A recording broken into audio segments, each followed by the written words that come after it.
flag. We ain't never gonna lag.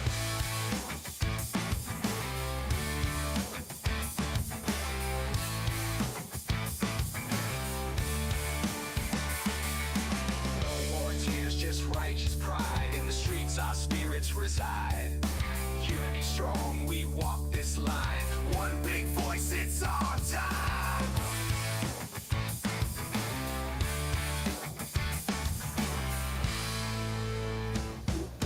Generation fighters take the stand. From shore to shore we reclaim the land.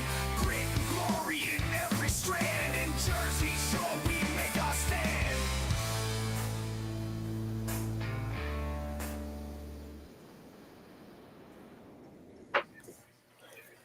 Hello, everybody, and welcome back to the Jersey Shore podcast.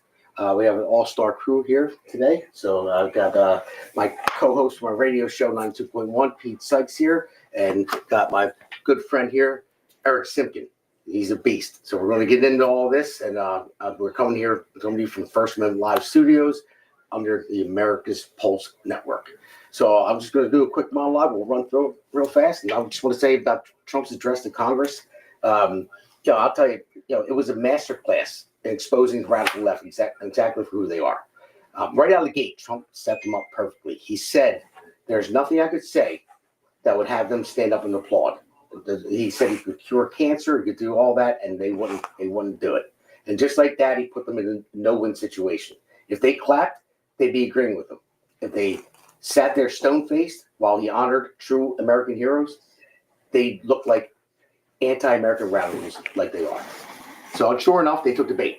So when Trump introduced families of victims, people who have had lost loved ones and to crime and chaos that Democrats have unleashed in this country, they sat there silent, unmoved, and actually on their cell phones. When he honored a child battling brain cancer, a kid with a dream of serving his country at West Point, and an American finally freed after serving years in a Russian prison, Mark Vogel, and a park named after Jocelyn Nungori. And they sat there the whole time. So I think it was beautiful what Trump did. I think he set the bait because he knew they weren't going to embrace him. And he gave one of the best addresses that I've seen him ever give. So we got Powerhouse here tonight. So let's just go in first. Fighters take the stand. From shore to shore we reclaim the land. Grit and glory in every strand. In Jersey Shore we make our stand.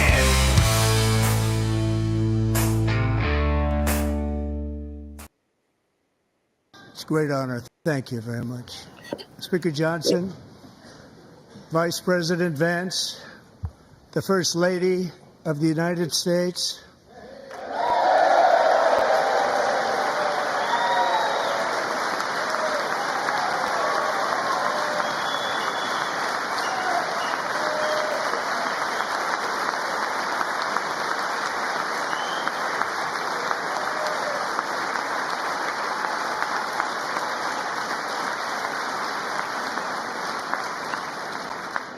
members of the United States Congress, thank you very much. And to my fellow citizens, America is back.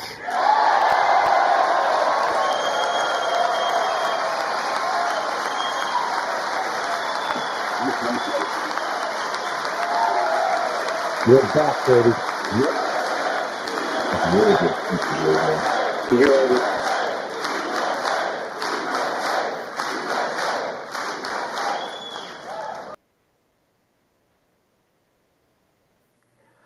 All right, Eric, you see that. All the USA chants. The USA chants were just amazing, right? It make you feel like you're home again. I mean, I've been driving around for the last 4 years, guys, saying, can I get directions back to the United States of America? And here we are. Thank God for Donald J. Trump, right? I mean, I pray for him every day, just like I pray for all of our families, guys. Yeah, I mean, it's a good feeling to see that. You see everyone screaming USA. I mean, it's very patriotic, and we lost that over the past 4 years. It's been rough, man. It has been rough over the past 4 years with Biden. I am so glad to see the adults back in the room. You know what I mean? And just you feel the air, bro, the excitement. It's right there. What we really need to see is a few less adults in the room, and that would be the illegals that poured over our open borders and brought in all the challenges and strife that we're starting to deal with now. Financially, go to the hospital. I told you I was just there. You know, you have to get in line, right, and work so hard to be able to afford the insurance and pay for it. And here's people coming over. It's not just a cell phone. These people are getting the same $120,000 per family of four, okay, that we are working so hard to provide for our families, which is the bare minimum, in my opinion, that you need to make to live comfortably in New Jersey, especially, right? So Yeah, it's rough. we got a lot of adults in the room that are no longer going to be in the room, that's for sure. And that's going to start with the criminals, right? Yeah. You know, I'm not saying every single person's got to go. You know, if you're paying your way, you've been here, maybe you might have not had the 20 grand to pay towards, you know, an attorney to get your immigration papers straight after you've been here, but you're working, you got a house, you know, you're paying your own way. You know, I don't think we need to get rid of that person, you know, truthfully, but we need to get rid of these criminals because it's creating a major problem. I mean, look at some of the other things that happened that Trump was announcing. Oh You yeah, know. we're gonna go through Great. all those clips, especially the next episode. It's named "Sad Souls," and that's the Democrats. They couldn't even stand up and applaud. I mean, we'll get into that. Yeah, absolutely. But yeah, no, The excitement is good though, man. You know, it's definitely glad to feel that again. You know, you're not wrong. I mean, it's been so long. We've been sitting here struggling, just trying to hold on, you know, and now we're finally starting to see some things turn around, you know. You know, did you notice though that like on the liberal side, I heard a lot of people, and I pay a lot of attention to what people are saying, and from both sides, you know, because we all have family and friends that might not be on the same side politically as us, and we're not going to abandon them. You know, we're actually going to invite them into the tent that we're in, right? And it's just crazy because what I saw was people that wanted to create safe spaces when Trump was elected, you know, for them to sit there and go and sing Kumbaya and cry and whine. But I really felt that. But I feel like it was exasperated 100 times worse when Biden got elected. And I think that's because now we all know, and we're allowed to say it, that election was stolen from us, right? From us. And you know what? Maybe it's a good thing, like President Trump says, right? Because now everyone got a dose of what the alternate reality was. I'll tell you what. I mean, it definitely needed to happen that way because had he won, he would have had the same cabinet.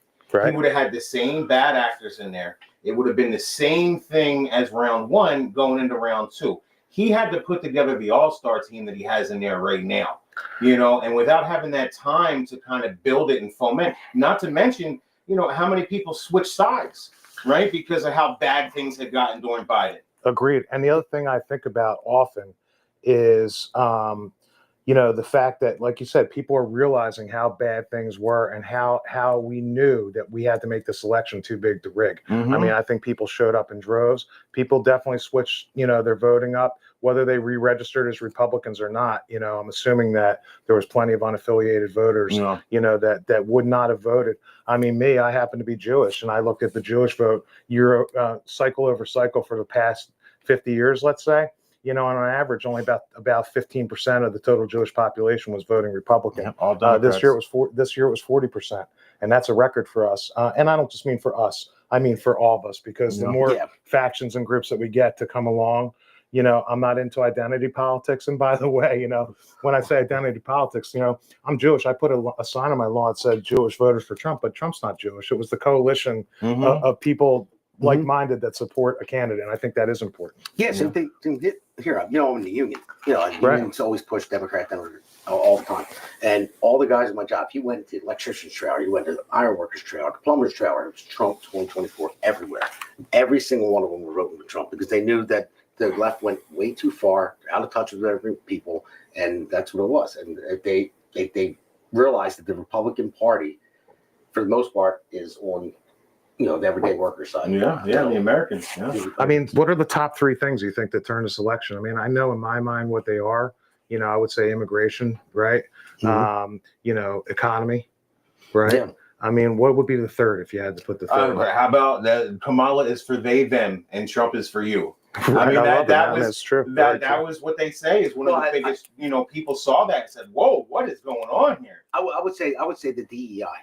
They pushed it, the race racial stuff? Because I mean, they made it worse. I have very strong opinions on DEI. I believe that's 100% the most communist thing that you could ever Yeah. imagine, because in communism, what they do to build their coalitions is breaking people into very small groups and then switch to make sure that everyone understands within those groups that they're being oppressed because they're in those groups. Then what they do is they unionize those groups of people, Mhm. and then they want to overthrow the strong. So strong is bad, weak is good in communism. And the same thing with DEI. That's the exact same thing we're seeing from education to all of our public and private institutions. I mean, go ask Target how that went for them. Go ask Bud Light how that But went like for them. that was right? a changing point. It was a Bud big Light game was a changer, changing right? point. One of the things, right, where we're saying that, they always like to say diversity is our strength, bro. I say unity is our strength. Unity is the strength. We have one need flag, to be right? unified as Americans. That is our strength.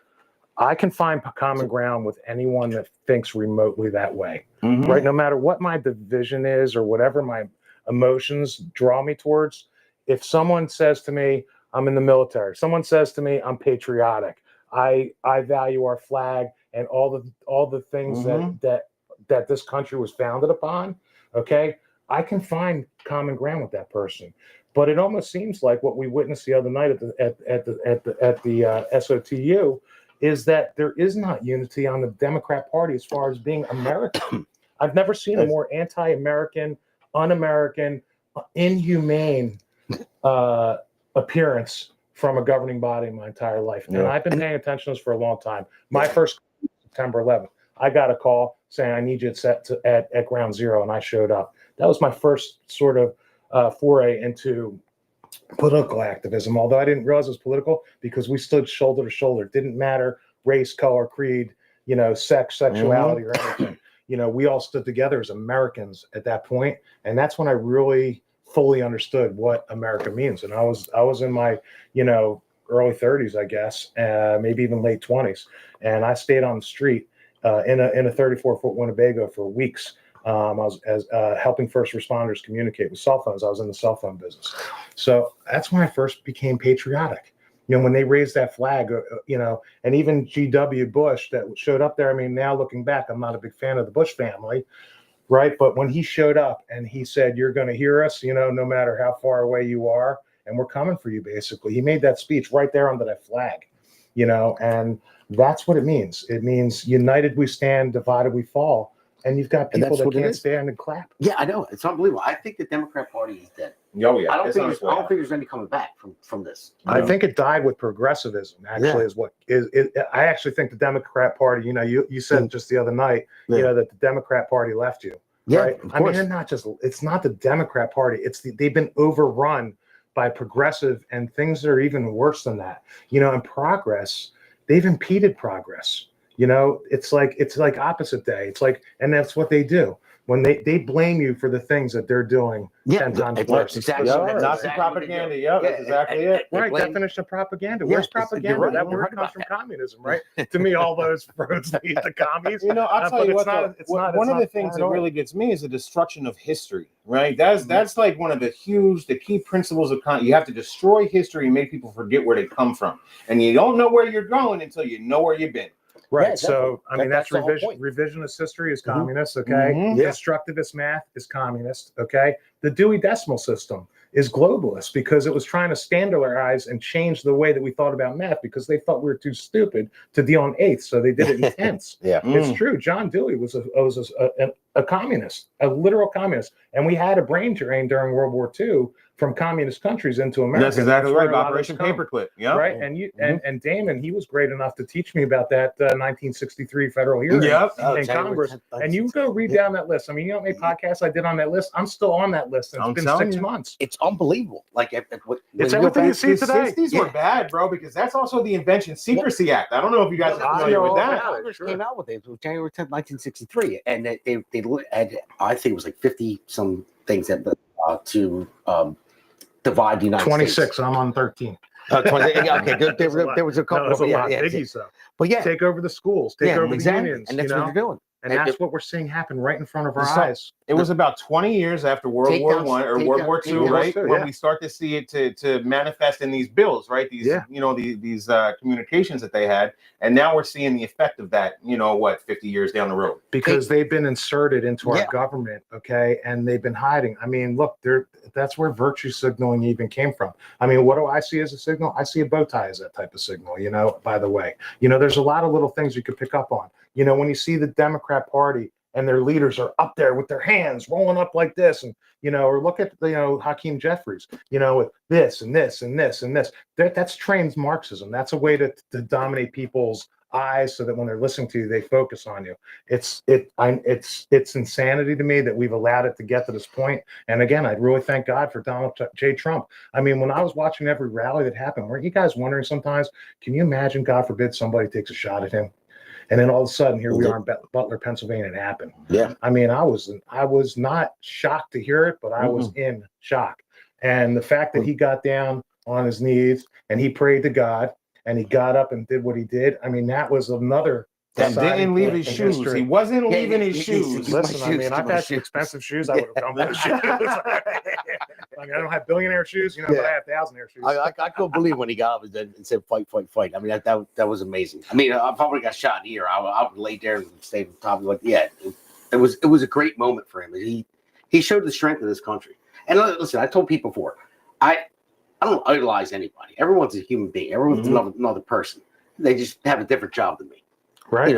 But I got to give him credit, man, for going through all the bullshit that he went through. They tried to bankrupt him, they tried to put him in jail, they tried to impeach him twice, they tried to kill him. And the guy's still going. Think of another thing that he says. They're not coming for me. They're coming for you. I just happen to be standing in their way. And he was in their way, and they took him out in any kind of way, shape, or form they could. And he's still standing. And that gave me, the understanding that no matter what, I'm never going to back down. And that is a motivation and inspiration to me. And my family knows this. My kids, I have twin 20-year-old daughters. They're the most important thing, to protect them, to teach them. I'm spiritual. I always quote the Bible, and again, being Jewish, but this is a Judeo-Christian West that we live in. Deuteronomy 6:7 is, and thou shalt teach them diligently thy children. That's the word of God. I've taught my children the word of God. I'm not a Bible thumper by any means. I think I've told you before, I've done a lot of wild and crazy things in my life, and some things I do regret doing, but I would do them again because that's what made my character the way I am now. But when it comes to that thing, what are you going to teach your children? When they were coming for our kids, with the crazy LGBTQIA plus in schools, the DEI and all that stuff. I was going to school board meetings. I didn't even have kids in that school district. I was fighting the fight, suing the school board, filing ethics complaints, doing everything I possibly could. Because one day I know my kids didn't agree with me. They were embarrassed, for a long time because they grew up in those types of school districts. Granted, they went to the best public school I think that I'm aware of. I'm sure there's plenty of good ones. And I made friends with the principals at that high school. They knew who I was, and they'd roll out a red carpet. I never had a bad word with them because they knew that I was just interested in my own child.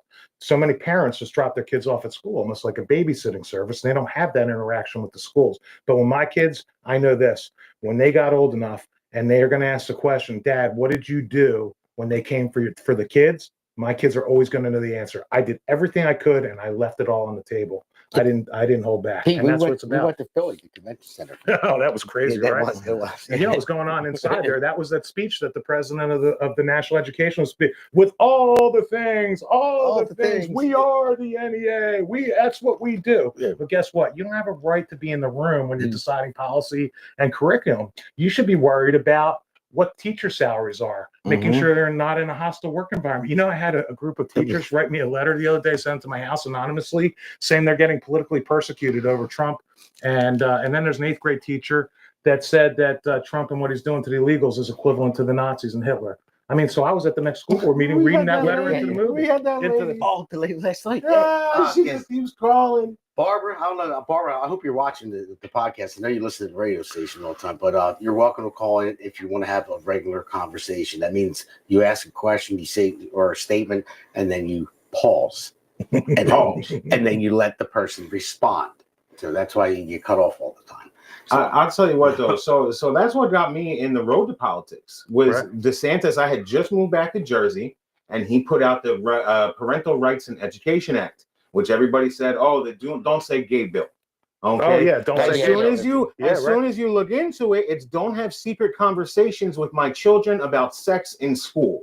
You know, but everybody on the left was touting that as a don't say gay bill. I said, you know what, I gotta find something, that's gonna tell me the real news, what's really going on. And that's what put me on this path that got me sitting here right now. 5756. I mean, I've been at doing testimony up in the Jersey State House under the Gold Dome there, and I was in front of Vin Gopal, okay, at the Senate Education Committee. This is going back to 2021, and literally they were going to put tampons in the boys' room in New Jersey, and he signed on for it.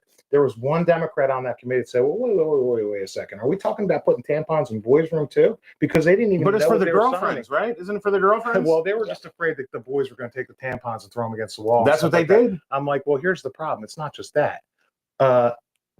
Boys have a penis, girls have a vagina.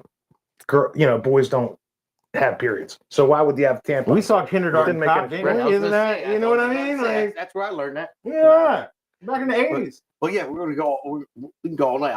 Let's roll. Let's roll another one. Let's roll S1V2.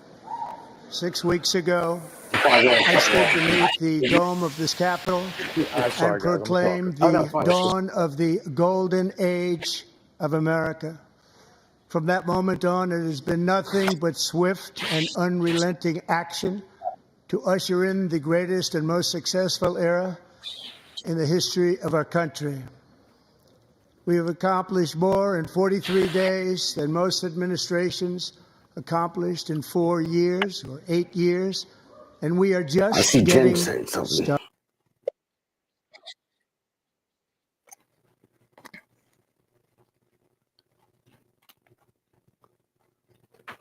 Okay, I don't know what that was. I want that one was about Adam Schiff. Shift. When it panned right through his face, he was He's a pencil neck. I mean, he's got no business being in Congress. I mean, how is he? And they made him senator. Yeah, and he lied about the Steele dossier. They kept saying, "Oh, it's going to come out. It's going to come out. We have evidence." He has 100% unequivocal proof and evidence. Okay, to me, that's perjury. When you're in the public domain and you're saying this is a fact, these are facts, and then they're proven not to be, you lied. So how can you be trusted? And to me, I always say, I quote De Niro, unfortunately went a little nutty, from Casino, either you're too dumb to know about it or you're in on it. Either way, you're fired and you can't be trusted. That's it. It's unbelievable what goes on. So let's go to S1. Into this chamber V3. tonight to Try that report one. that America's momentum is back, our spirit is back, our pride is back, our confidence is back, and the American dream is surging bigger and better than ever before.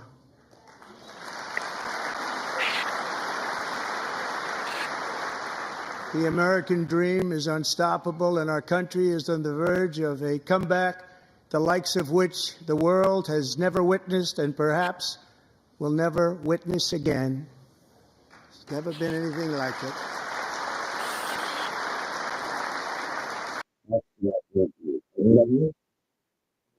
There's never been anything like it, and that's why that speech that he gave was awesome. That's why That was good. That's why I wanted to call all these clips, because it was all patriotic and everything he said you can't disagree with. And then you watch the left on the other side, and when he baits them, that's going to be in the next segment. It was perfect, but they just sat on their hands. It's unbelievable. I mean, we're back, baby. I'll tell you what, he made a lot of big promises in that, and I hope he can come through with them. I mean, that's where I'm at, man, because everything that he was talks a big game, bro. He set the stage.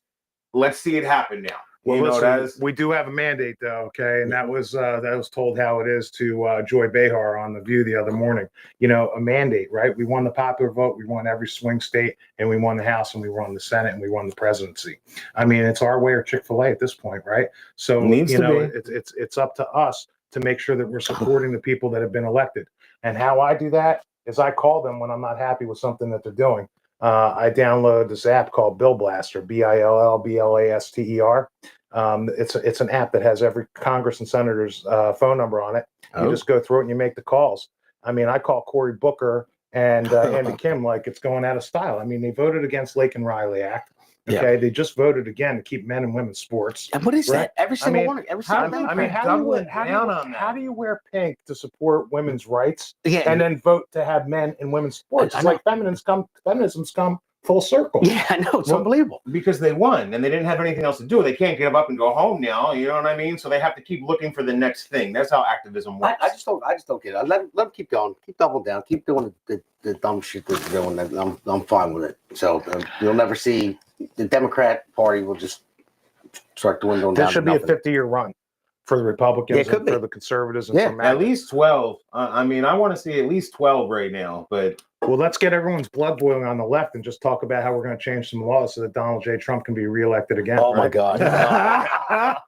I hear Don Jr. wants to throw in his hat. I think that was a rumor today. I just saw I'd it like all to over see here. it. Well, if Vance runs and Trump becomes the vice president, I would back Vance right now tomorrow. Yeah, I would have backed Trump to be the Speaker of the House when we were having all those problems. yes, Yeah. And I'm still not happy with Mike Polly Pockets Johnson. I can tell you that right now. He's still weak on the issues. He's still afraid to, they want the omnibus, the CR, continuing resolution. Just sit down, do the 12 bills, get them done, send it to the Senate, make sure everyone agrees. We have the power. Let's get it done. It's just insane. how do y'all feel about expulsions?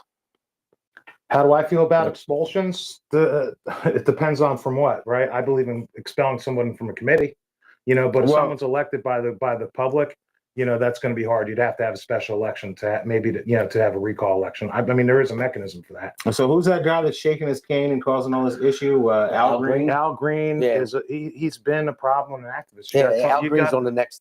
You got to go down to Texas and start fighting. That's the thing. So, when it comes to political choices of what we're making, I mean, I know the last couple of political, cycles, I've been donating to all sorts of people all over the country. It's not just New Jersey that matters, because really, I knew that if I donated money to Curtis Bashaw, I knew that money you might as well take a fire pit and throw your money and burn it. Yeah. But Ted Cruz, we needed him in Texas. Yes, we I don't did. agree with everything he says, and I think he might be part of the Uniparty. I mean, who knows? A lot of these guys are. A lot of that's going to get flushed out too. There's going to be a lot of Republicans that you're going to see.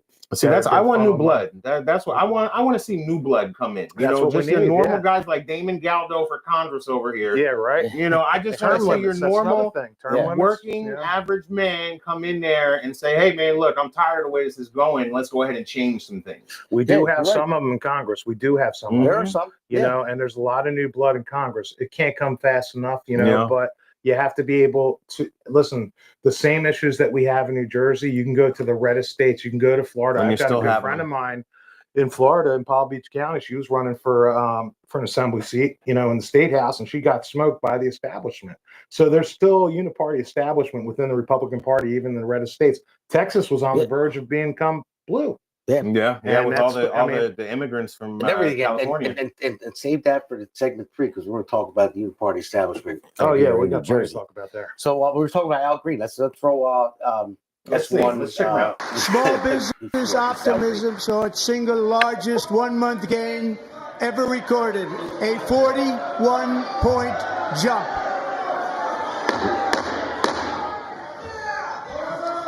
Members are directed to uphold and maintain decorum in the House and to cease any further disruptions. That's your warning.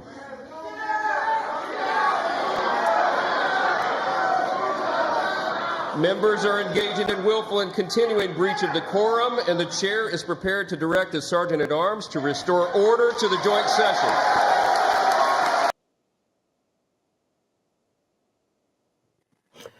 You don't see that in third world countries. No, not at in all. parliaments, in democracies, which we're not. We're a constitutional In republic, public, yeah. two-party system. But you go to some of these, parliamentary countries, England, France, Germany, Israel, any of the countries, really, most others, we're really the only one with two parties. And that's how they behave on the floor of their Congress. That's unacceptable behavior in a joint session. Yeah, it is. I mean, There's no excuse. and the thing is, Pete, too, like when you see that, I don't know, I forget who it was that they came out afterwards, and he said he was thrown out because of racism. That a white Is that what he said? I didn't see that part. A white Speaker of the House threw him out, not because he jumped up and he interrupted, the whole speech and everything else. He's shaking his cane in the air, screaming. He was thrown out because of racism. So back in the 70s, my dad was a high school principal in Pemberton Township, right? It's right off of a military base, large black population. He never had a problem being the white guy. I used to go to school with him all the time. Everyone loved the guy. My dad's a very likable person, and something I aspire to be. If I can be half as great as him, I'd be doing all right. Anyway, parent comes in and screaming about how his son's being treated in the school. Keep in mind, large black population, large amount of black and, brown, teachers and educators. And he sits down at my father's desk and starts slamming on it and said, I'm being treated this way because I'm black. You know what my dad said? You're absolutely right. That's exactly what's happening. He's like, what? He's like, do you see how stupid that sounds? Yeah. Right? Because it just was so it was crazy to even say that. And he said it, he used that card just because his son did something really wrong. Didn't matter if you're black, white, purple, orange, it doesn't matter. And the way I look at it, I grew up in a colorblind house and I raised my children in a colorblind house. And one day, what really got me back into activism was when my daughter said, Dad, being colorblind is no longer okay. And I said, no, it is okay. It's going to stay that way in this house. And I'm not going to change the way. I'm going to remain being authentic, which is something we talked about earlier. And I believe in being colorblind. I don't judge people by the color of their skin. I don't judge them by, your sex, man, woman. I'm not talking about all the other cat genders and all that stuff, because you know how I talk about that. Simkin Academy 101 has always been, there's two sexes. There's no such thing as gender, and there's unlimited personalities. And if you believe that you're not the sex that you were assigned at birth, that is in your mental state. Okay? Yeah. It might be part of your soul that you Gender believe is for you. but I'm not saying you're automatically a mental case and you need mental help. But I will tell you this, if my kids ever came and said, Dad, I don't want you to call me Sarah anymore, I want you to call me Sam, the first thing I would do would take my kid to the best psychiatrist or psychologist or whatever I need to do for that kid. And that's the problem with 5756 that you mentioned earlier. Yeah. That school keeps it secret from a parent, then you lose your opportunity to help your child. Then God forbid what happens if something bad happens to your kid. Who gets to blame and who's responsible for the loss of a child when they do hurt themselves? You're That's right. crazy. How old are your kids? 6 and 8, man. I got 2 little girls at home. Right? I'll tell you what, they got Josie, the redheaded libertarian. I don't know if you guys are familiar with her or not at all, but she was having issues with her teenage daughter where she came home talking this stuff. She said, okay, took her and shot down to Florida. You know what I mean? Really? All of a sudden, she's down in Florida. She's a little girl again, no problems. It's the schools and the social contagions that are really pushing this stuff. You know what I mean? And if you can remove the child from, not everybody can do that, right? I mean, it's very, very difficult to do, just up and move. Things But are what, man? difficult, Your but kids are the most important things. What's more difficult? And that's it. Yeah. Well, And what's more worthwhile than your child? Yeah, that's Yeah. right. That's why my daughter, she was the host of our radio show And last. she crushed it, by the Last way, man. week, She dude. put our numbers to shame. I don't know what happened. I but heard was that's killing what it. she was saying, right? Yeah. Yeah. She had to call on and brag Brag about it. about It's because it. your audience is racist. That's Yeah. what it is. Ah. Kidding, audience. But she was saying that there's girls at her school that wear tails. They're called furries. Oh, furs. Yeah, let me They're tell you furries. something about 'Cause furs. she- 'cause, I told you. And there's That's litter sex- boxes that's- too. Some of them have litter boxes That's a too, man. sexual It's- club that Yeah, exists. exactly. And if they're, I mean, Yeah, 'cause they had kids, that were sitting around by the teachers, feet, kind of scraping and Yeah. rubbing their heads on and wearing a tail. If I saw a kid wearing a tail, I mean, seriously, how do you keep your kids away from that? And the good thing is, my daughter told me. I told you a long time ago. I said I gave my daughter a list of certain words. the trigger words. Trigger words. I said, if you hear this, from any of your teachers, you come home and you tell dad. So And they she's have on this point. this program, I guess, at these schools called Teen Pep. Have you ever heard of this? Is it a club? It's like a class, right? Optional. Parents have to sign off on it. Apparently, the seniors teach the freshmen about sexual education.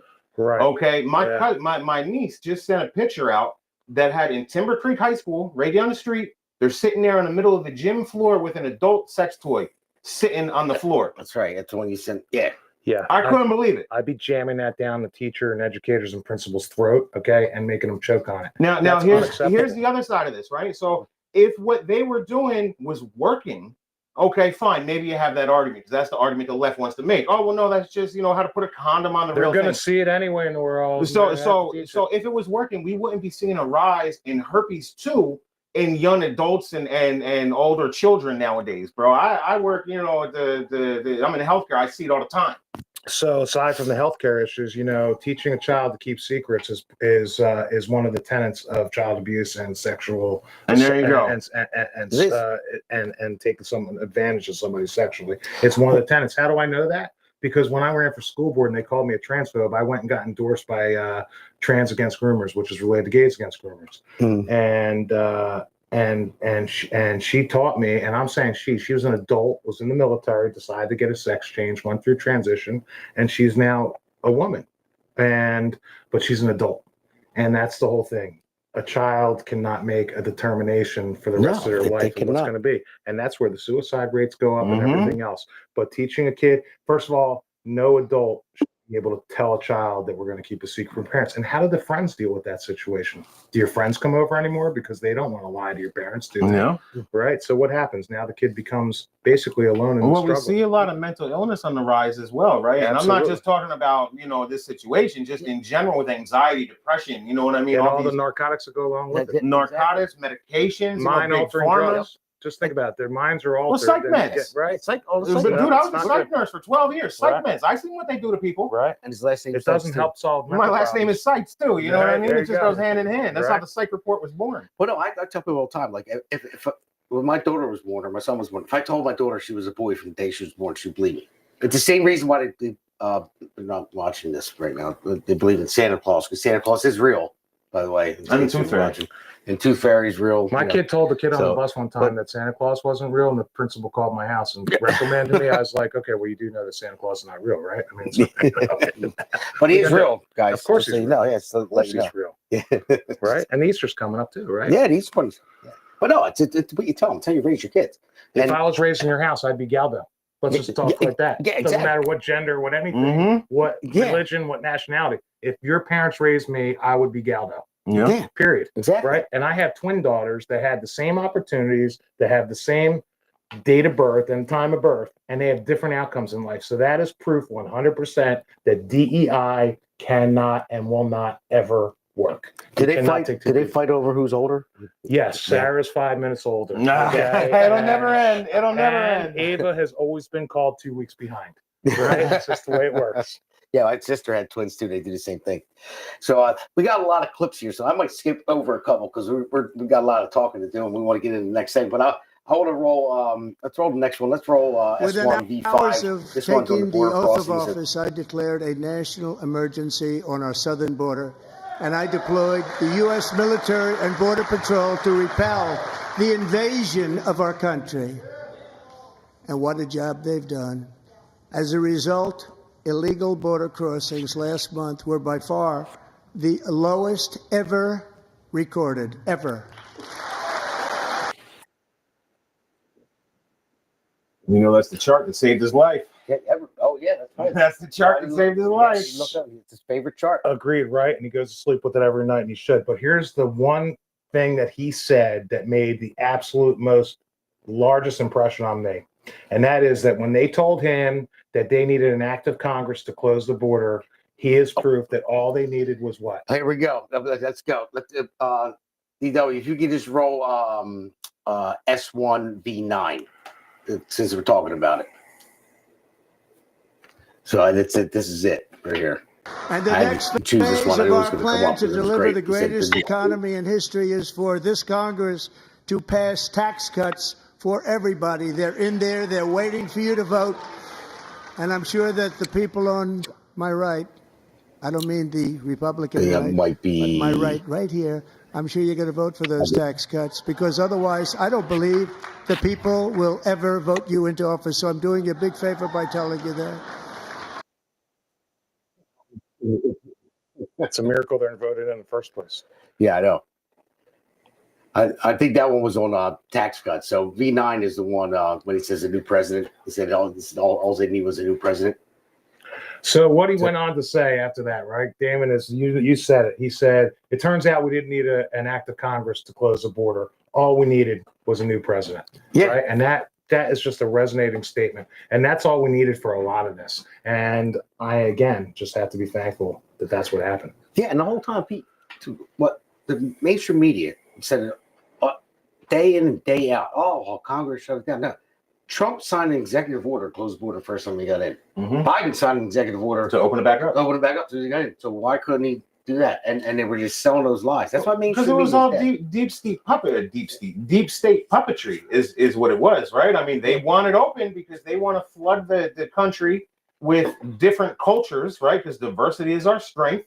You know what I mean? And you go ahead and break down the country. That's it, right? Unity. You break down the unity by adding more diversity. Right. So that goes right back to the road that we're on, which was communism. Okay. Mhm. Because that's exactly what communist is. The small subgroups, the diversity is not your strength. It becomes everyone is weak. The weak overthrow the strong by uniting together. That's what they want to unite so that they can start and do. We're not even talking about the Great Reset. And that's what COVID was about. And coming out of COVID, they just ran out of time because everyone realized it was a farce. I mean, a cold is not, people get a cold now and they freak out. It's a cold.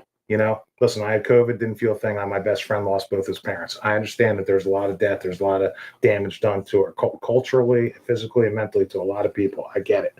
Okay. But at the end of the day, they were using that to shut the lights on and shut our eyes. So that when we woke up, we'd be part of the Great Reset. And that's just what Klaus Schwab used to say. You'll own nothing and you'll be happy. And that's also a communist thing. When you don't own property, you're not going to fight and have divisiveness. You're going to own nothing. The state gives everything to you. Socialism, except for the way they couldn't use arms to come against us. They couldn't use a class war, so they tried to use the race war. And that's where George Floyd stepped in. And that's why all that happened during COVID. If you remember the Summer of Love, that was right in the heat. And P.S., they're getting rid of the George Floyd memorials and paintings in Washington, D.C. this week, which is a huge step in the right direction. If you go to Ben Shapiro's started something, pardon Derek Chauvin for Trump. So it's I think it's like pardon Derek. So they just asked him about it today. They just asked him about it today, and he came out and said that I don't know anything about it just yet. So we'll see if he looks into it. I mean, look, it was a railroad of a trial. Right, there was no way he was going to get a fair trial after all the backlash. No, you know what I mean. So even the jurors came back and they said, "Well, we were pressured really hard because they gaslit the whole trial in the media. So they couldn't. They were afraid, and they were getting threats and everything else, and it destroyed everything, man. I mean, you guys know I lived in Philly doing all this stuff. Yeah, right. That's what you came to Jersey. Yeah, dude, I killed it, man. I just put my house on the market, man, and the houses were selling like crazy, and my realtor was like, "Oh, your house is going to sell in like 24 hours," because my neighbors went for like 25,000 over asking, and so I just remodeled the whole thing and then put it on the market. Next day, riots. I'm like, you gotta be kidding me. Yeah, bad timing. Yeah, I lost I just sold my house for like $80,000 less. 80,000, you can make that up in no time in the new economy, right? No, that's not what happened. Going back to the border thing, though, when, if you recall, looking back at that whole situation, and they'd have Alejandro Mayorkas on testify in front of Congress, and he'd be like, I'm doing my job. But that was his job. Yeah. He was the most successful border czar in history because his job was to open the border and make sure as many people came in as humanly possible, right? And that's what he did to us. He did that to me, to you, to your neighbor, to your friends, and to your family. And that's what we cannot forget as Republicans. We do need to invite people that were voting Democrat. Okay, you don't want to change your affiliation? Talk to Scott Pressler. Okay, he'll explain to you why. Yep. That's what he's here for. He's going to train you on how to bring people into the party, have them register as Republicans. We need to show that we are a better way to move forward than what has been. I mean, and the unburdened by what has been is a quote from Karl Marx, by the way. It also leads back directly to the inventor of communism. Well, the thing is, too, a lot of people don't realize when you actually have the conversation with their lifelong Democrats, and then you talk to them, and you ask them the questions. Not Barbara, not cult members, not cult members. Yeah. You have to be able to break through that barrier first. When you ask them questions, they're more on the Republican side than not, and when they talk about different things, and they're more conservative, more grassroots, and they just are so used to being Democrat, and then you're like, well, I agree with everything you just said, and that's. But what about your party? It's not going that way. Do you agree with putting men and women's sports? No. Yeah, I didn't just go down the line. See, I try to look at everything nowadays. Is it a pro-human or anti-human policy? Right, because everything that the Democrats want is anti-human. Yeah, I mean that's just. Isn't it bizarre that we use the word "anti" so easily? I never even consider myself anti anything. I believe anti is just such a negative thing that I never believed in being anti anything. Yeah, I might not be for something, but I wasn't anti. So I'm not for this, but I'm for this, right? but the divisions become so Yeah. wide, Yeah. right? And so is a swamp, wide and deep, right? But the division between ideals from the radical left, you know, to even the moderate right, which really is less existing these days. You know, MAGA Yeah. has really kind of taken over the Republican Party. And, you know, Yeah. and I could tell you that because when I went to talk to my county chairman 2 years ago to ask him to step aside, he said, Eric, I understand, you know, that you're MAGA and I'm not. I'm like, hold on a second, Tom Crone, if you're watching. Hold on a second. I mean, he probably not. He's still sniveling because he got smoked in the election and lost his seat. Okay. And same thing with Joe Kondo, who was backing him. Okay, he went home crying too. Yeah. But we're going to talk about that in a minute. Okay, but when I said that to him, and he said, "Well, I know I'm MAGA. You're MAGA, and I'm not." I'm like, "Wait a second, Tom. MAGA means Make America Great Again." Yeah. You're not that. He quotes Reagan all the time, and like I told you yesterday, people don't want. You know, they'll quote Reagan all that stuff. He said a few things. You know, Reagan dealt with the worst riots in history at Berkeley. Okay, and you know, before 1980, when he was governor of California, that's where Berkeley is. Yeah. And he said these riots, they need to stop, and they need to stop now. Right, and he put a stop to them. They brought in the hose cannons, you know, and water them down. We just, you know, took $400 million of funding away from Columbia. I mean, university. That's huge. We should put that on a down payment on Maragaza. Okay, that we're building over in Maragaza. Israel, right? Okay, Hold on, the Egypt. Riviera. Egypt said they're going to take care of that. I don't want to have nothing to do with Maragaza. They got vetoed by Donald J. Trump even a few days ago. That's not happening because you can't trust them to do the security. And P.S., you know, if you want to see a wall and a border, look at the border between Gaza and Egypt because really, Gaza was part of Egypt before 1967. Okay, and definitely before 1948. That was Egypt. Okay, so they don't want the Gazans either, man, because they hurl stones and bombs at their neighbors. Yeah. Okay, I tell them to go back into their tunnels, but I have a very serious stance on that. I'll go out and picket and protest anywhere that they're having it. I got the Students for Justice of Palestine kicked off of Rowan University. Unfortunately, they had this other group of activists call up and make more calls to get them reinstated, but now they're not authorized by the school. They're part of the student government, which, by the way, if my kids are in school, supposed to be learning in college, and that's what they're doing, I would yank them faster than Donald Trump just yanked that funding. That's insane. Yeah. Where are the parents? You're still right. You know, Yeah. seriously. I'll tell you what, though, it's not one-sided either, right? I mean, like loss of life, you know, on both sides and the suppression of people. I mean, it's not good either, right? So, I mean, you'd hope to find some kind of happy medium because if you want to go ahead and create a bunch of terrorists, yeah, I mean, you smush them in a corner with their backs up against the wall. Animals, you know, lash out. I mean, They do, but they went there. They went there voluntarily in 1948. 7 countries came against Israel. Israel beat them the day after that they were made a state. And the 25,000 people that went there to then are 2 million people now. So I can assure you there's been no genocide. Okay. And all the money and all the things that they have there have been provided in a vast majority by Israel because it is a humane state. And Israel is not just a piece of land. It's a people.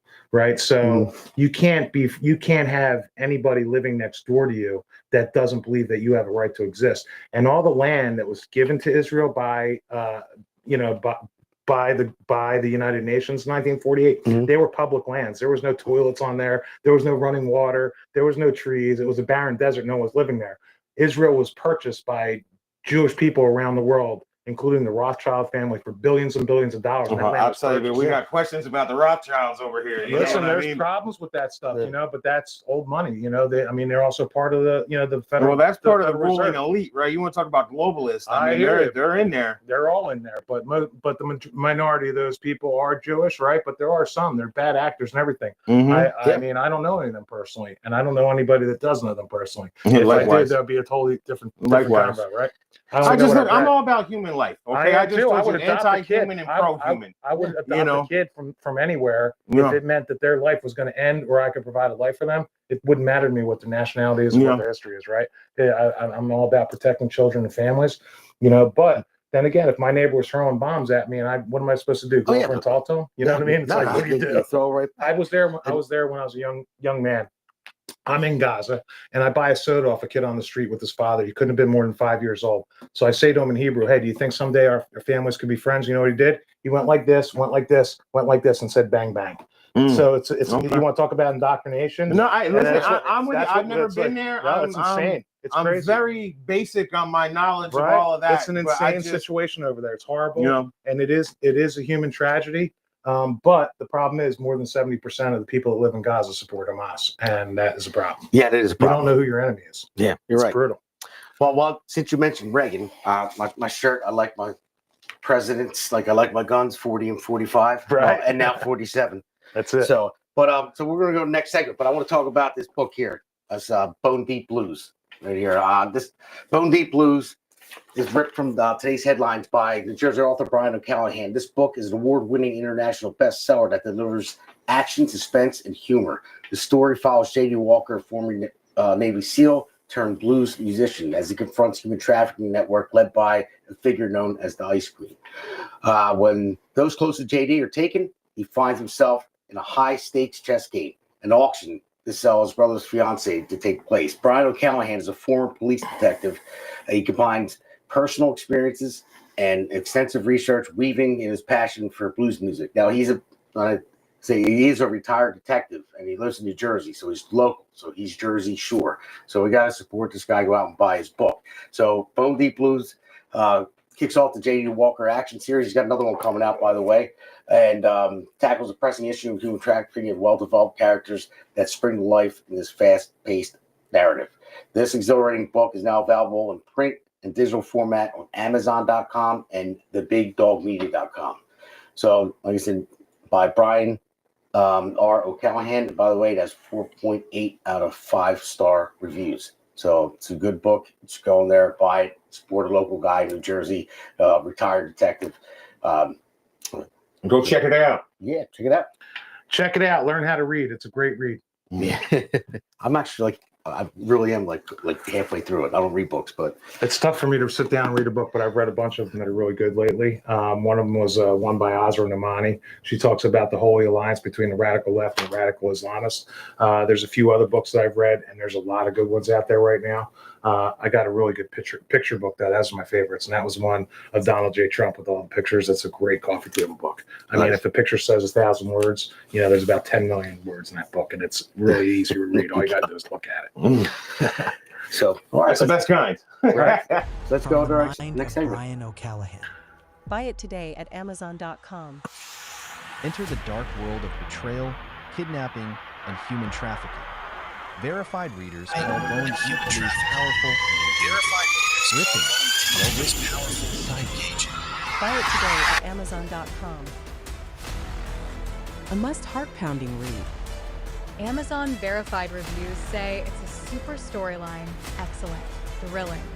Experience the magic. Order now from Amazon.com. Choose from digital, paperback, or hardcover editions.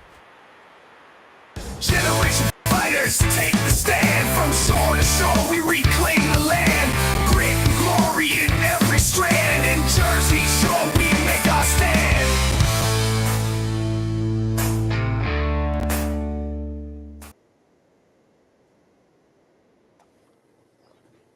All right, so this is why this segment's named "Sad, Sad Souls," because that's what the Democrat Party is, and we'll go into the first clip of this segment. It's a Trump trap. That's when he put Democrats out there before he introduced all the heroes and all the survivors and people that lost loved ones because of the Biden's open border policies. But he This put a is trap my out there. Here it fifth goes. such speech to Congress.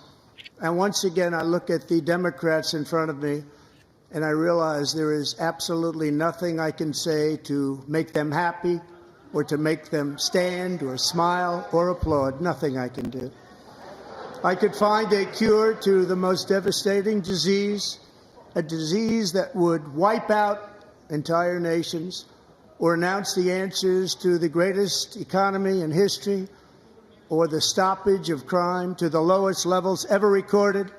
And these people sitting right here will not clap, will not stand, and certainly will not cheer for these astronomical achievements. They won't do it, no matter what. Five times I've been up here. It's very sad, and it just shouldn't be.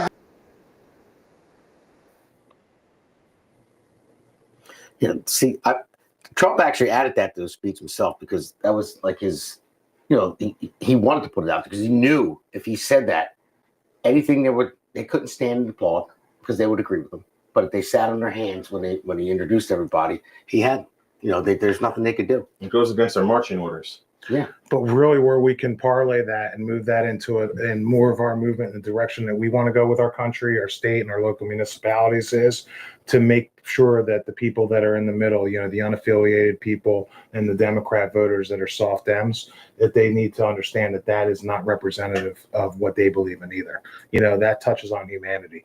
I mean, some of the things that were happening with, with giving that young man, that honorary Secret Service thing. I had tears rolling down my eyes just hearing his story and then seeing the look in his eyes when he was surprised that he was getting that, and then to have him go up and give the high five to the other young man that got into West Point.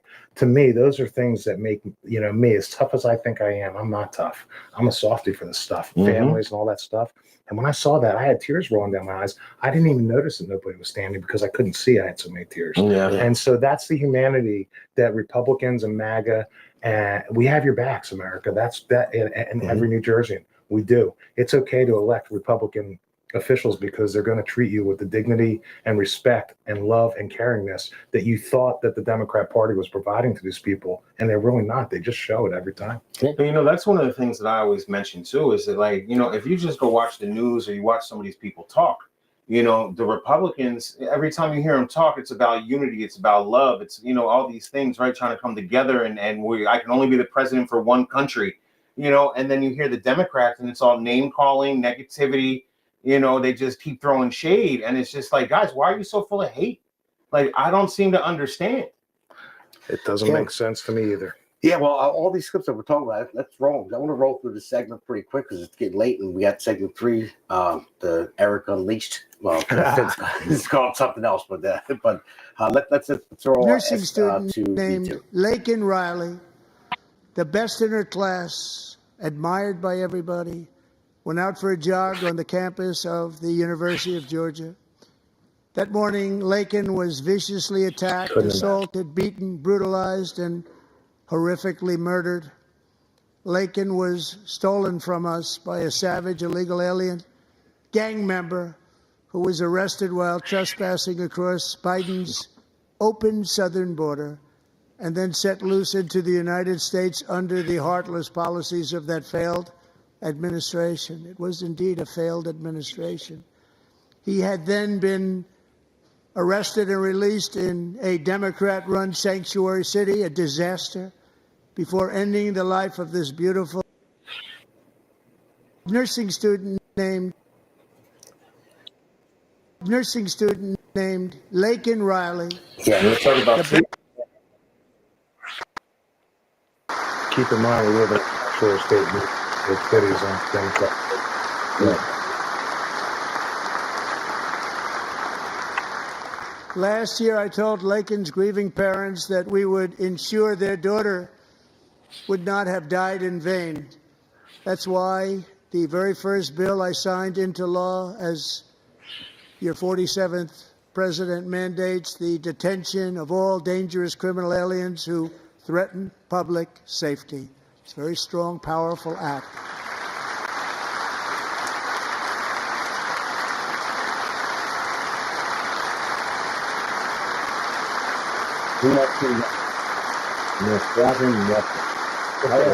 It's called the Lakin Riley Act. So Allison and Lauren, America will never, ever forget our beautiful Lakin Hope Riley. Yeah, the two senators in New Jersey didn't vote. Yeah, only a pass overwhelming majority of 11 senators didn't sign on. Yeah, I mean, but 2 look at hours. that. I don't know. Like, what he said was very sad. And of course, I feel it. Lakin Riley, not her family. I feel bad for her family, everything. But then when you look at the Democrats, you can't stand up and cheer for the Lakin Riley Act. I mean, are you kidding me? In my house, we were saying that most of them look like aliens, actually. Yeah, I mean, that's really what we're lizard noticing. people. Are we talking about lizard people? I mean, we might be. They might be part of lizard people. They might be the ant people. You know what Okay. I mean? Who knows? Oh, the Hopi, the ant people. Yeah, Okay. we know all about that. Listen, there's only a few channels I watch. Oh, bro, we didn't get into this history, too, man. history is one of What was them, that and I movie, think I have not missed a Robert single Clipper? episode. They Oh live. my God! Yeah, Yeah. with the glasses. Yeah. Listen, no, that's we get into some stuff with that, man. I'll tell you right now. But no, yeah, these people, man, they just sit there as heartless. It's like I just want to talk about anti-human.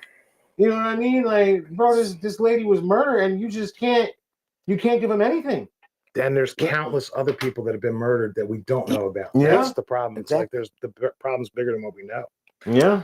So look, I still get behind the 350,000 missing kids. All right, like that breaks my damn heart. That number changes too on almost on a regular basis. And keep in mind that's been happening for a long time. Yeah, big business. It didn't just start happening. I mean, listen, I was at a Wawa on Route 73 in Mount Laurel not too long ago. And all of a sudden I see one van pull up and these weren't children. I mean, there might have been a couple kids there, but they look like they were accompanied. And who knows if that's their parents. But a group of people that didn't speak English got out of one van, and then another van pulled up with fake license plates. You could tell there's a trash bag around them. And then they went to get in. I called 911. By the time they got there, they were gone. But it was obviously a relay point, and that's very common in our area. Right, we're sanctuary state. I mean, we're sanctuary state. So when you go up and down Route 73 by the turnpike entrance and all that stuff, you'll see a lot more people walking than you used to. You go down to Black Horse Pike, yeah, there's always been people walking, but there's more and more. Why? This is our area. This is our communities, and it's happening right here, right under our noses. It's scary. Yeah, it is. And I'm sure some more disrespect by the Democrats here. Let's roll on. There's much work to be done. Here tonight is a woman I have gotten to know, Alexis Nungary from Houston. Wonderful woman. Last June, Alexis's 12-year-old daughter, her precious Jocelyn, walked to a nearby convenience store. She was kidnapped, tied up, assaulted for 2 hours under a bridge, and horrifically murdered. Arrested and charged with this heinous crime are two illegal alien monsters from Venezuela, released into America by the last administration through their ridiculous open border. The death of this beautiful 12-year-old girl and the agony of her mother and family touched our entire nation greatly. Alexis, I promised that we would always remember your daughter, your magnificent daughter, and earlier tonight, I signed an order keeping my word to you. One thing I have learned about Jocelyn is that she loved animals so much. She loved nature. Across Galveston Bay, from where Jocelyn lived in Houston, you will find a magnificent national wildlife refuge, a pristine, peaceful, 34,000-acre sanctuary for all of God's creatures on the edge of the Gulf of America. Alexis, moments ago, I formally renamed that refuge in loving memory of your beautiful daughter, Jocelyn. So, Mr. Vice President, if you would, may I have the order?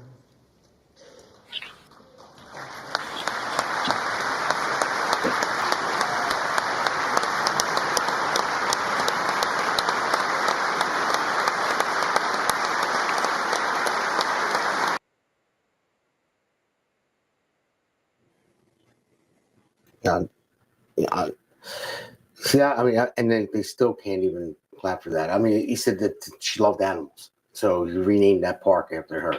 And they still can't acknowledge any of it. I mean, for a bunch of environmental activists, even on the animal perspective, you think they were happy that they're still preserved. They can't even get to that. Forget about then you look at the fact that as a 12-year-old girl, she was like basically cut, stabbed, murdered, stuffed into a roll. I mean, can you imagine that? My daughter's 11. That's what I was saying to you during the clip. It's like, how old's your daughter? Just imagine. I couldn't go through life.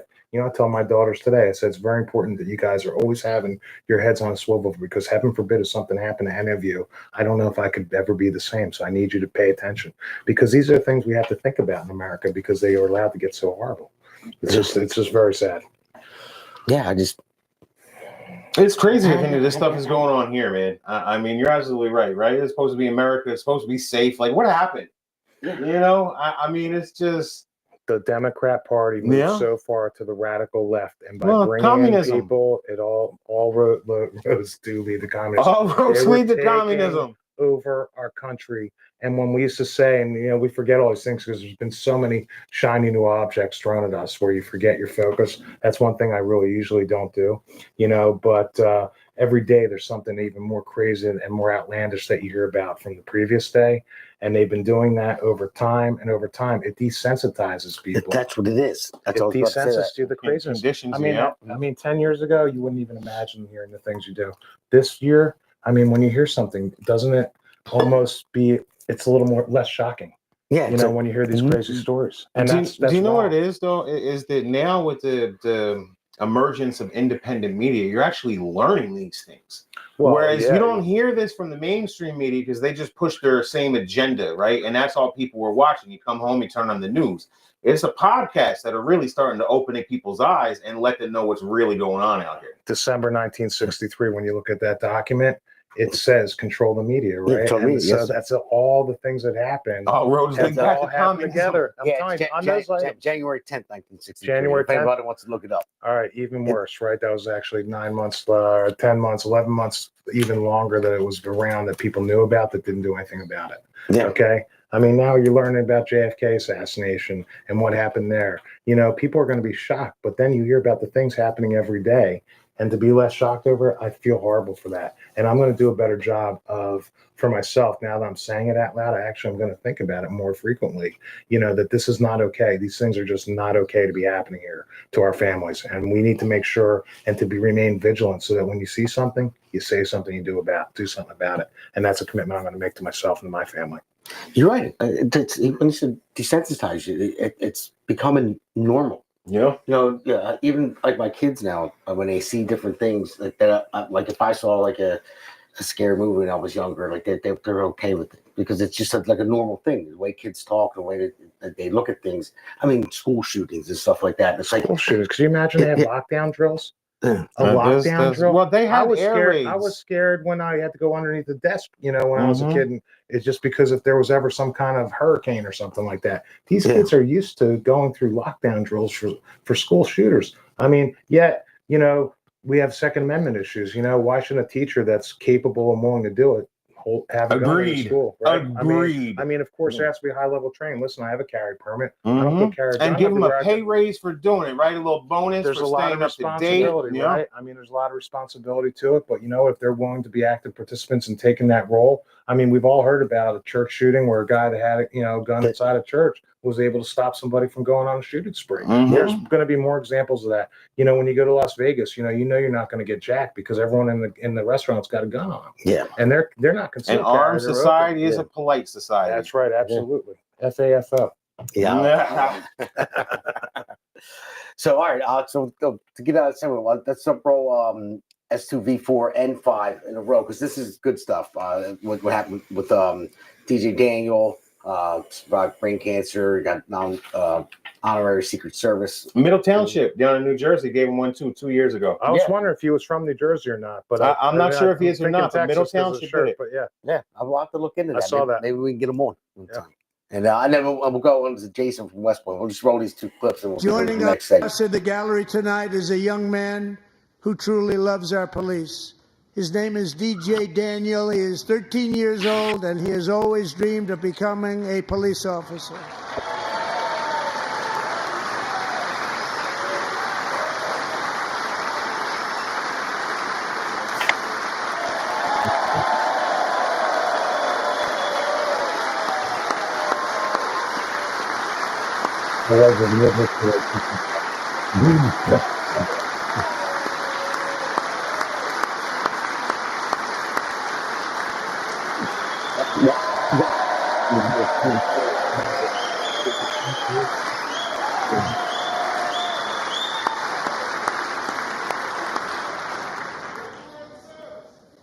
But in 2018, DJ was diagnosed with brain cancer. The doctors gave him 5 months at most to live. That was more than 6 years ago.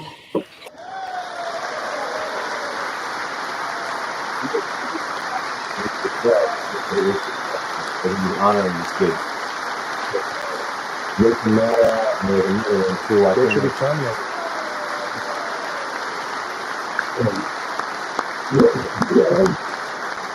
Put that in there. Since that time, DJ and his dad have been on a quest to make his dream come true, and DJ has been sworn in as an honorary law enforcement officer, actually a number of times. The police love him, the police departments love him. And tonight, DJ, we're going to do you the biggest honor of them all. I am asking our new Secret Service Director, Sean Curran, to officially make you an agent of the United States Secret Service.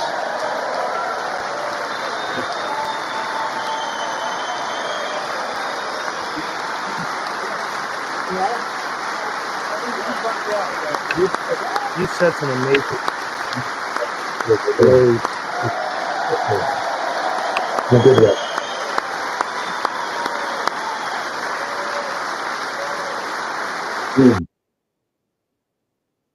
By a young man, Jason Seriously, Hartley, it's so who knows the weight of that call of duty. Jason's father, grandfather, and great-grandfather all wore the uniform. Jason tragically lost his dad, who was also a Los Angeles County Sheriff's deputy when he was just a boy, and now he wants to carry on the family legacy of service. Jason is a senior in high school, a 6-letter varsity athlete, a really good athlete, they say, a brilliant student with a 4.46, that's good, GPA. And his greatest dream is to attend the U.S. Military Academy at West Point.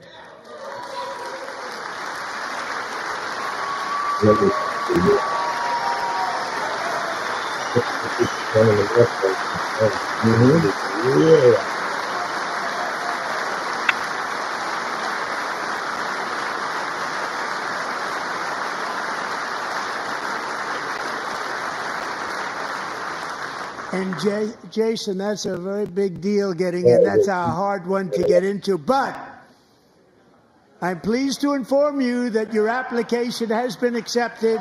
You will soon be joining the Corps of Cadets.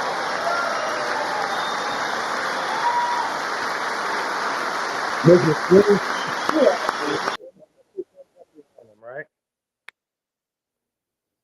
Well, who's coming up behind him? DJ came up and gave him a high five right behind him. Nice. Right in the next few seconds after that clip ended. That's so beautiful. Again, this is the last I'm going to say about the Democrats. They didn't stand and clap for any of that. How do you not do that? That was special for those kids. I mean, how do you not stand? That's life-changing. How do people stand for that in their elected officials? And that is the message that needs to be conveyed to people, is you need to make these people unelected and soon. And it can't come soon enough, in my opinion. No, you're absolutely right. And that's why I want to go on to the next segment. And the next segment is going to be, Uniparty establishment.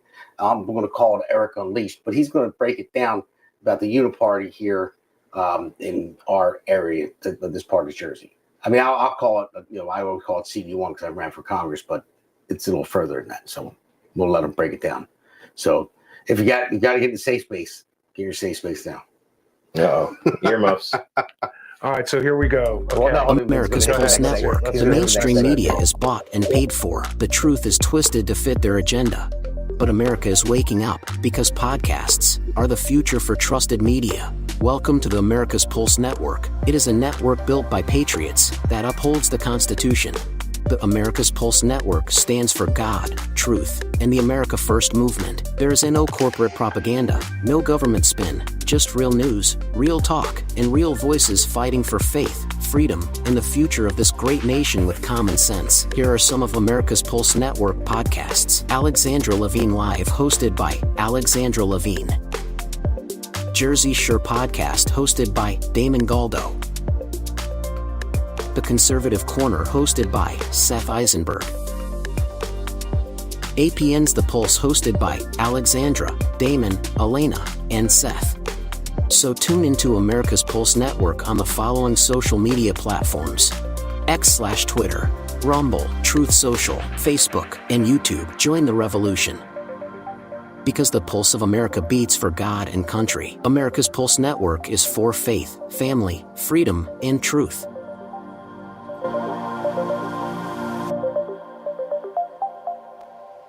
Generation fighters take the stand. From shore to shore we reclaim the land. Grit and glory in every strand. In Jersey Shore we make our stand.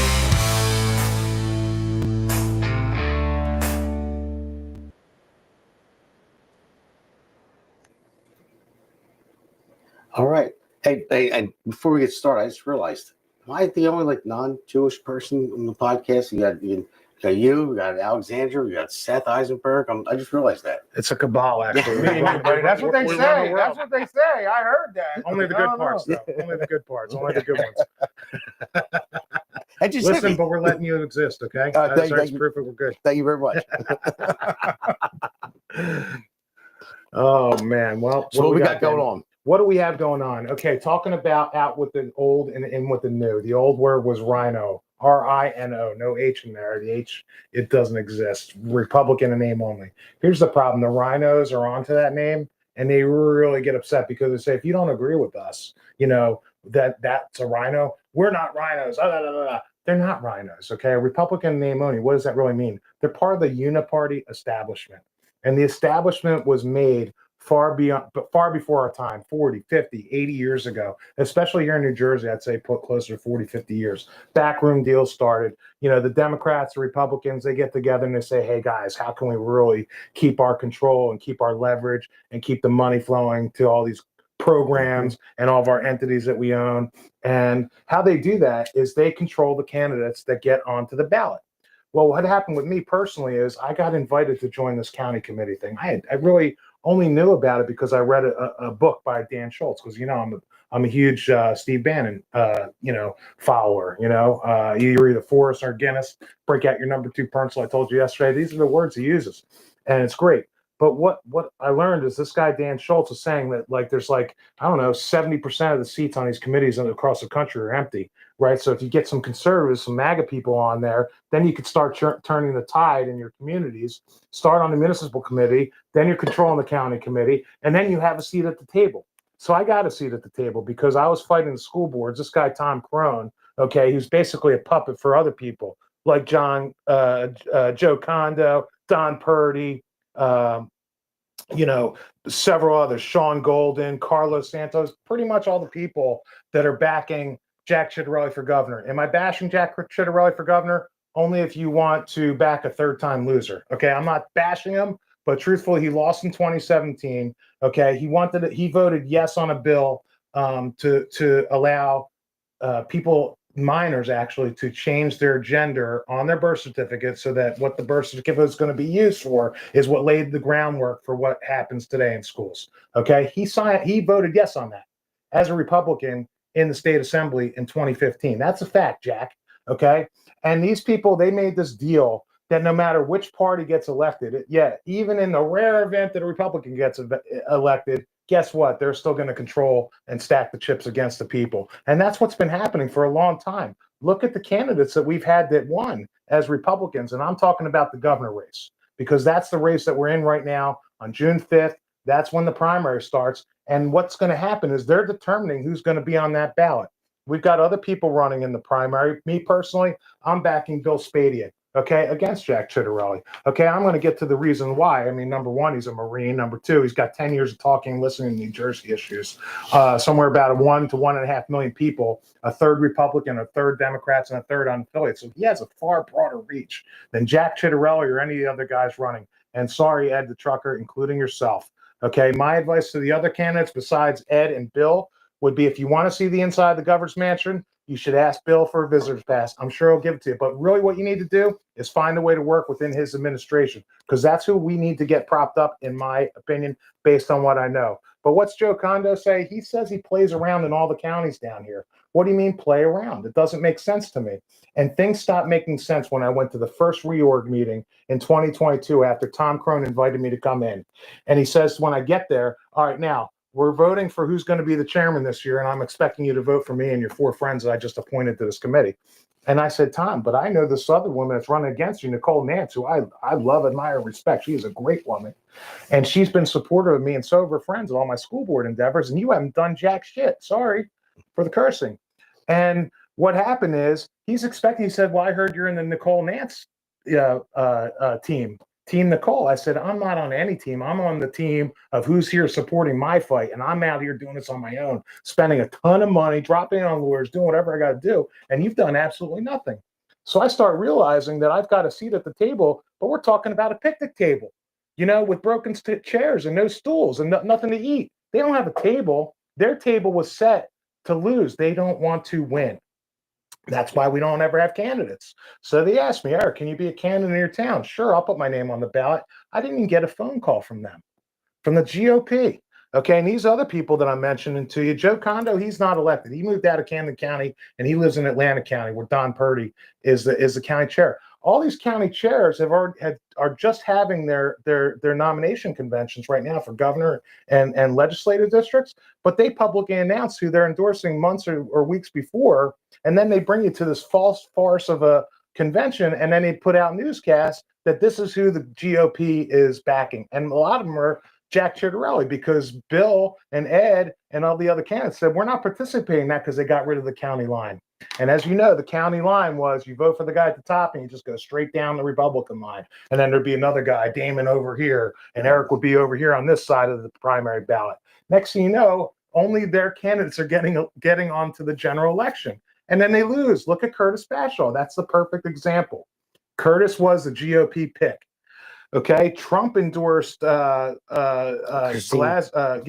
Okay, and it was a late endorsement. I was upset with Trump. I don't agree with every single thing Trump does, and I think he's made some bad 90-10, right? 90-10, but we got jammed on the 10. We could, because now we've got two senators that vote no for Laken Riley and vote yes for trans and boys and women's sports. That's what we're living with in New Jersey, and there's one reason. I'm not calling them rhinos anymore. I know you like that term, and we had a party for people when the rhinos were getting kicked out. I saw the video. Right, but I'm calling it uniparty establishment because they've established a uniparty in New Jersey, and it's not just New Jersey. It happens elsewhere. Redder the state, sometimes there's even bigger pockets of this in Florida, in Texas that we're talking about. Austin is a liberal hellhole, and that's in the red state of Texas, right? So again, Joe Condo, Don Purdy, Mike Testa. Okay, Mike is feeding money to these other candidates, and he is an elected official and the GOP chair. He's a state senator in Cumberland County, and the money goes from Jack to him to these other places. Camden County said no because we elected one hell of a chairwoman. Her name is Kimberly Stewart, and she's not playing ball with them, and they come at her. But guess what? When they do, I go with them. I go with them in public. I go with them in Facebook. I'll go call them and meet up with them anytime, anywhere to discuss. Okay, mano a mano, whatever it's called, face to face. Let's talk about it because things aren't making sense. I went and met with Ed the trucker the other day. I said, make sense of this. I'm looking at the statistics. And someone says to me, where's the math on the statistics today on Facebook? This guy, DiAugustino from North Jersey. I said, here's the math. Here, these grayed out ones that I'm looking on my page here, these are all the counties in the state that none of these smaller candidates that are not serious, they don't have a shot at winning. So there's only 1, 2, 3, 4, 5, 6, 7 counties out of 21 that aren't accounted for. So how's another candidate going to win? And how are they going to prop up Jack Ciattarelli? That's not what the people really want. It's what they want so they can maintain control. And keep in mind, the money fundraising, you can only use those funds during the primary that's been raised so far. You can't have that carry over to the general. So they're going to blow all their dough and all this money to try and get Jack through the primary. But here's the thing. We've already lived through all this. We lived through it in 2021, coming out of the worst draconian lockdowns with Murphy run the show. Okay. He wouldn't talk about parents' rights. I'm talking about Jack Ciattarelli. He wouldn't talk about parents' rights. He wouldn't talk about mask mandates. He wouldn't talk about the jab. And those are the things that are important to New Jerseyans, right? That's the difference between here and Virginia, where Youngkin won. And the feds, they put money into that race because they knew that Youngkin had a chance to win. And with Jack being so weak, he's a moderate. If you look up the definition of moderate, it means basically weak, below average, or average. And I'm not trying to insult people that consider themselves moderate. You just have to realize the party has shifted. Okay, the red has come, it's going to the left, right? And the left has gone way out there. So that gap has gotten so wide that people that have stayed authentic, which we were talking about, I stay authentic. Like me, or love to hate me. That's who I am. I act the same way all the time. These people have flip-flopped, okay? And the people that are considered moderates in the Republican Party, they just don't realize one thing. MAGA is the Republican Party.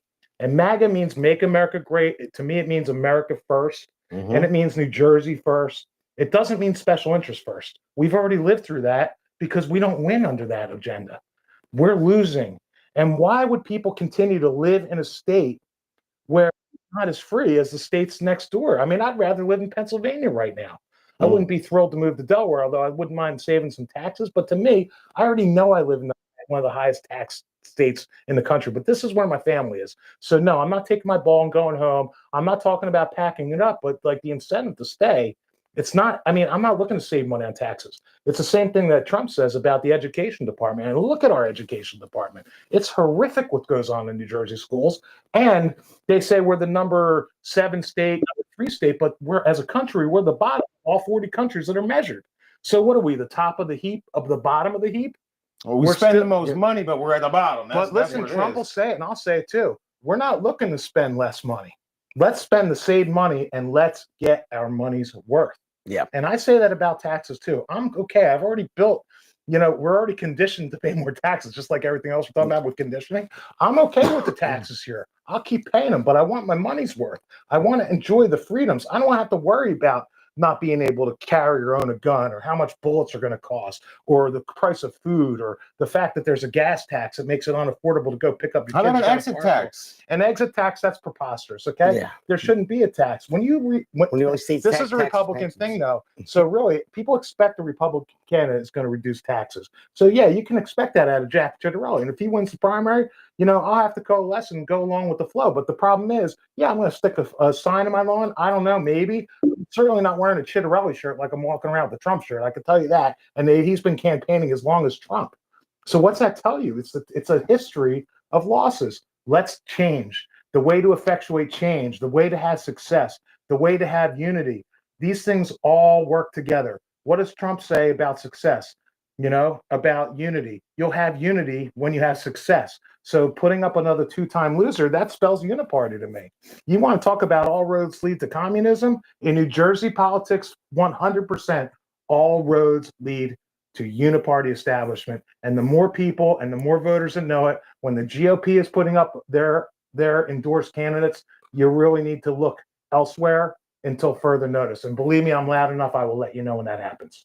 And that's what I want to share with you about the GOP. And again, I just want to mention the names one more time: Joe Condo, Don Purdy, Mike Testa, Sean Golden, Carlos Santos. Okay, these are the people that should be held to account if and when things go south and we don't win this election in November, which is what really counts. Thanks, guys. I know I talk a lot. No, fine. No, he's going to sleep good tonight. Yeah, he just got all that rage out. I'm going to look for what I'm going to talk about. Me and Damon, man, we've been talking. We got some ideas about taxes now. Yeah. And we ain't gonna get into it. Not yet. We ain't gonna get into it, but we got some ideas now. All right, good. Well, listen, let's take some of that savings and let's donate it to our candidates, okay? Yeah. Here's what I'm asking. Go find Bill Spadia's website, right? Spadia for Governor. Okay, make a donation to him. That's what we need. He based his whole campaign on small dollar donations. When larger corporations, PACs, and big business donates to candidates, that is your telltale sign. Okay, and speaking of Ed the Trucker, you can't even look up his financials because he hasn't filed them yet, because he has one of the biggest,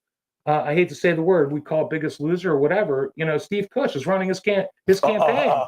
Okay, I went to have a one-on-one with Claire too. Is that true? I happen to like and respect Claire. She's always been kind, courteous to me, and she prays for me, and I pray for her family. Okay. That's fair. But is she, do I agree with Ed? No, but but that's the thing. We're not making it personal, right? Business wise, I will tell you this though.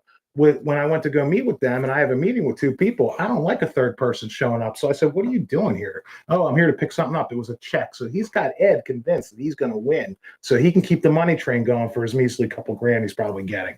That to me is a bad sign for Ed. Truthfully, Ed, and I had a little bit of an issue because when I was trying to take out Tom Crone, he did make a couple phone calls. He said to one of the guys in Camden County, just to get an idea of what the votes look like with Tom Crone. But I have another very close friend of mine that he made a phone call to. And when I met with him the other day, he said he only asked him the same thing. But guess what? He didn't. He asked him to make a phone call for him. And that other friend of mine, guess what? He's not in Camden County, so he wouldn't have known the vote. So to me, after thinking about it, to me, he actually seems like a pregnant stripper. I'm going to be honest with you. He's scorned, and he's looking for any excuse to keep running. I'm sorry to say that.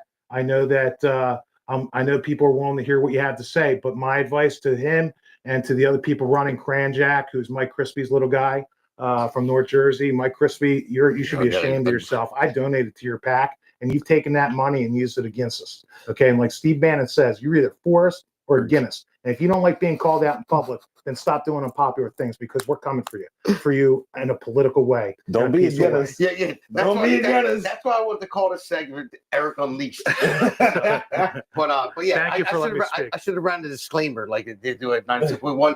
The opinions and views, Listen, we heard a lot. Are We not- heard a lot. We're are waiting for digested. Jack. not responsible to the Jersey Shore. No, and listen, you're not, but listen, I'm here as a guest, and I don't mean to offend anybody that's watching. I really don't. No, it's At fine. the end of the Hey, day, I'm going to coalesce around whoever wins the primary. Listen, call But in people between out. now and Hey, but in Jack, between now listen, and Jack, if I'm Jack here. watches it, Jack, He's gotta come on I now. want you to come on. I want you to tell listeners why you're a better candidate. I want every person that's running for governor why you're better. Ed came on. That's And right. then- We're looking to be the so spark that we- ignites the flame to make Exactly. people do something. Yeah, Right? That's it. Get the word We out need there. to Talk inspire talk- people, brother. That's it. That's to it. people. And that's why I'm My inspired. What we listeners, talked about our yesterday. listeners want to know who is the better candidate. And what And- can I do to help? Okay. Yep. Go to the campaign websites. Go see the candidates speak at a town hall event. They're all over the state. Go to SpadiaForGovernor.com. Jack, he's got a website too, but it's mostly to bash Spadia. I forget what it's called. He talked about it. BS. I He just talked heard about- something BS. Oh, Phony- something phony- BS. Right. phony- For a phony guy Bill. that wanted to ban cursing, he takes Bill Spadia's initials, which are BS, okay, and makes it like a parody type of commercial about it. But he wanted to ban swearing. You all saw that one. I saw it. So I mean, that's to me as a flip flop, And listen, where does Jack like to go? He likes to go where he's comfortable. He goes and does the diner thing, right? People are kind of a captive audience there. You're sitting there eating your fork full of food. Next thing you got a political candidate for governor come up to you. Okay, he goes on a train that went from here to Atlantic City, and there's all these people on a train, which women got accosted on the last time that train ran. Okay, I mean, what's next? You're going to go to women's prisons where people are literally captive and they can't get out of their cell. They're going to have to listen to you, and then he wants to give illegals driver's licenses. That was a platform of his when he ran the last time. And when you know what happens when you give an illegal driver's license, what are they doing next? Besides collecting all the money that we pay in taxes, they're voting. Mhm. Okay, no bueno. Well, there you go. Eric Unleashed. Those are my right opinions, and I'm sticking with them. there. May the best man win, So or again, woman. want everyone on the show. Everyone on the show, come and you tell the viewers why you're the better candidate. That's what That's it's it. all about.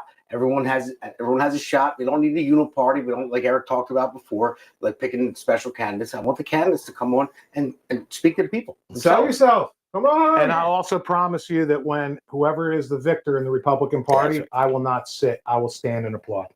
There you go. I always said that when I ran.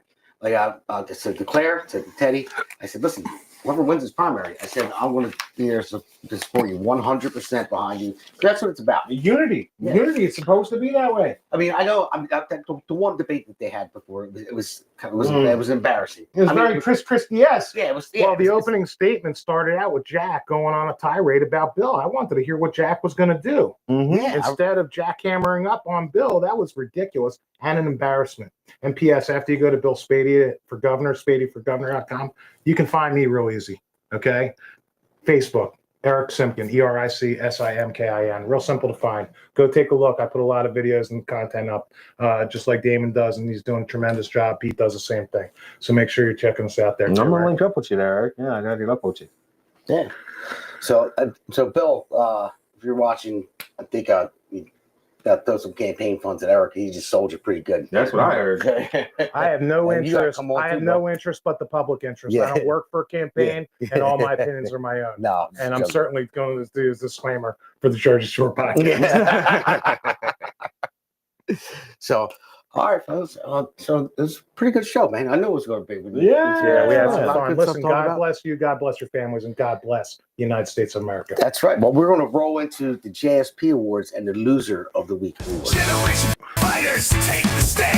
From shore to shore, we reclaim the land. Grit and glory in every strand. In Jersey Shore, we make our stand.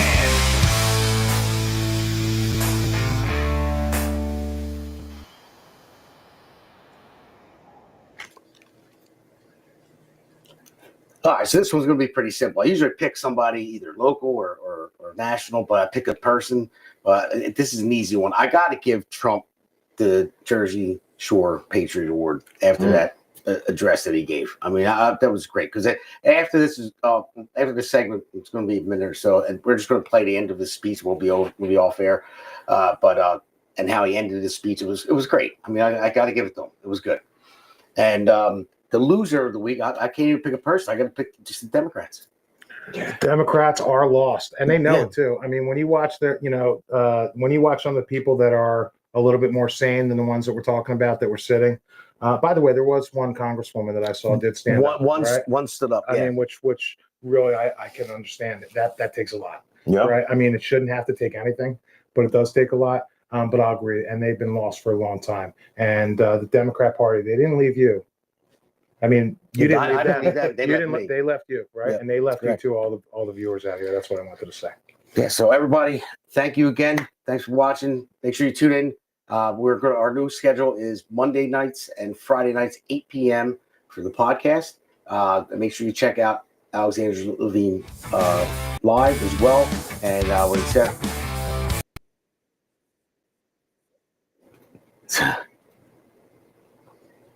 got us there. So let's make sure to check out the other podcasters on the American Pulse Network, and also tune in to 92.1 WVLT on Thursdays. That's going across the screen right now, 5 p.m. And you can check me out Facebook, X. You know, it's all going across. And Pete, you want to? Just catch me on the radio show. You know, eventually we're gonna get the psych report up and running, man. You know, but right now I'm enjoying doing this with you. So you know, I'm just I'm here for the ride right now. All right, guys. Well, thanks for coming on, man. Thank you, and thank everybody for watching. Have a good night. America's Pulse Network. The mainstream media is bought and paid for. The truth is twisted. America's Pulse Network. The mainstream media is bought and paid for. The truth is twisted to fit their agenda.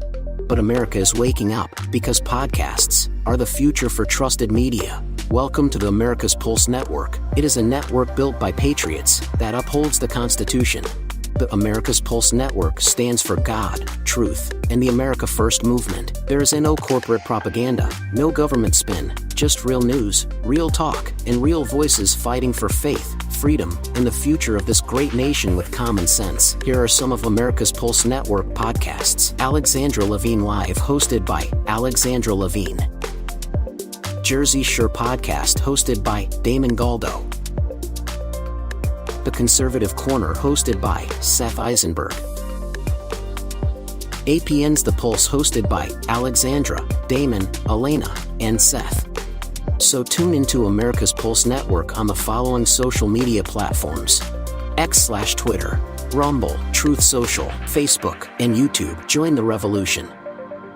Because the pulse of America beats for God and country. America's Pulse Network is for faith, family, freedom, and truth.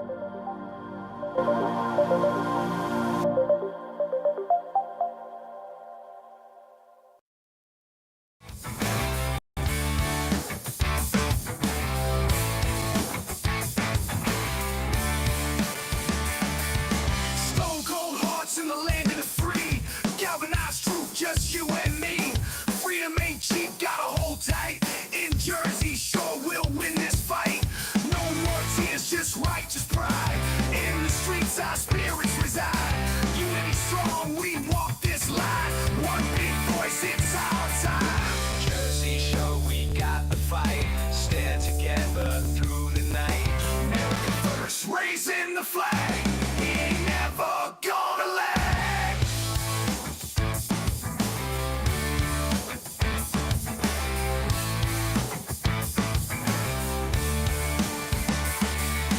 No more tears, just righteous pride. In the streets, our spirits reside.